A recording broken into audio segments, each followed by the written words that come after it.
ready. Okay, first of all, Chris, the idea of coming back to the Rockies, when did that first come to your attention, and what was your reaction when you first heard it? Yeah, early in the offseason, I heard that they were interested, and I was like, that'd be pretty cool to come back.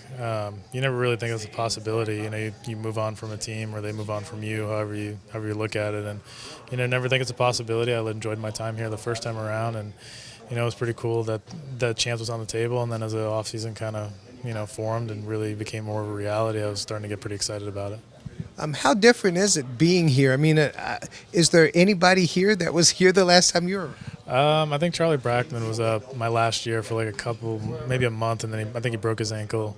But that was it. I think everyone else is gone. Cargo was one of the last guys. Coming here to such a young staff, what are your priorities in getting to know them and getting to work with them? Yeah, it's just basically getting to know them and just letting them know that I'm here to help any way that I possibly can, and just being open and honest to just have a conversation about baseball or life or whatever they may need, and just try to help any way that I can, try to contribute any way that I can, and just make them better. As far as looking at these guys on video, how much time did you spend with that, and what did you see? Obviously, you faced them last year with theirs. Yeah, I took a lot of my knowledge that I had from last year, what I saw from them. I save a lot of the video stuff and the personal experience until I get to spring training. There's a lot of times you look at video and then you get to spring training and you understand the person, you understand why you see some of those things on tape. So I try not to let myself get too far ahead and create some preconceived notions before you get to meet the people and know what they're all about. So that's what spring training is for. We'll use that time and we'll get on the same page and get going. The first time around here, you were the young player coming up, and there were veterans around to help you. What were some of the more positive things that helped you during that time? Who were some of those guys, and what have you taken from that? For me, it's just take a little bit from everybody. There really wasn't one specific guy. It was just all those. It was such a good clubhouse, such a great group of guys. Just try to take bits and pieces from everyone and just how they carried themselves, how they worked, how they played, what they did on and off the field, how they treated people, everything, and just take the positives from all those guys and just try to emulate as much as you can. I've talked to a number of scouts who've looked at you, especially the last 2-3 years, and they see you continuing to grow as a defensive catcher, whether it's the leadership and also the receiving. What have you done that's kind of accelerated you in that aspect?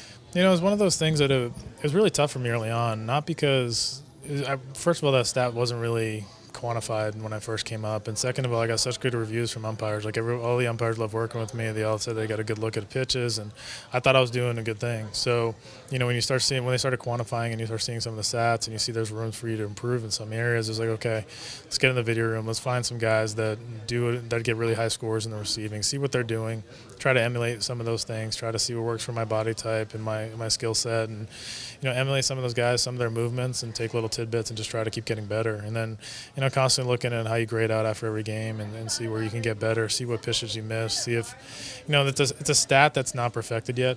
It's a stat that there's a lot of static in it. I had games where we lost by 12 runs and I scored really, really high, and we had games that we won by 12 runs and I was scored low. So there's so much subjectivity on the umpire standpoint that can kind of skew those stats one way or another, that I don't think it's the end-all be-all. But obviously, since it's being quantified and you want to get better at it, it's another skill you can hone. So you try to do whatever you can to help a pitcher get a strike. Is it all things that you're doing during the game, or are there things that you do outside, whether it's flexibility, weights, or whatever?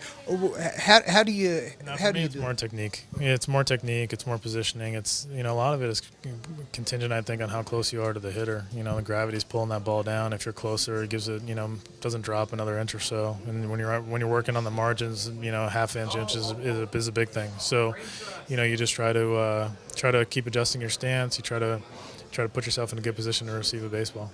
Yeah, in fact, I may look at this a little bit later.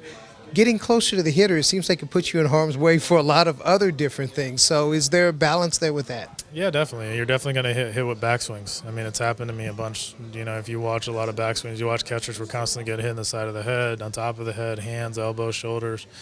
I mean, you catch, it's part of it. It's going to happen, but obviously the closer you get, the worse it's going to be. So it's kind of a balance of how much punishment you want to take on a given day. But you try to put yourself in harm's way to get a call, and that's just part of the position.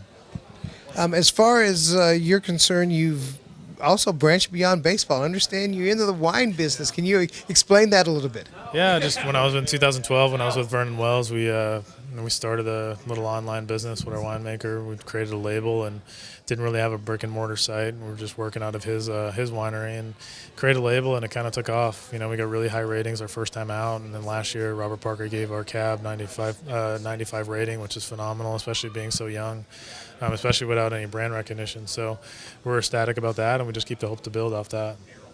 Hey, thank you very much, Chris. Thanks, Thomas. Thanks, Chris.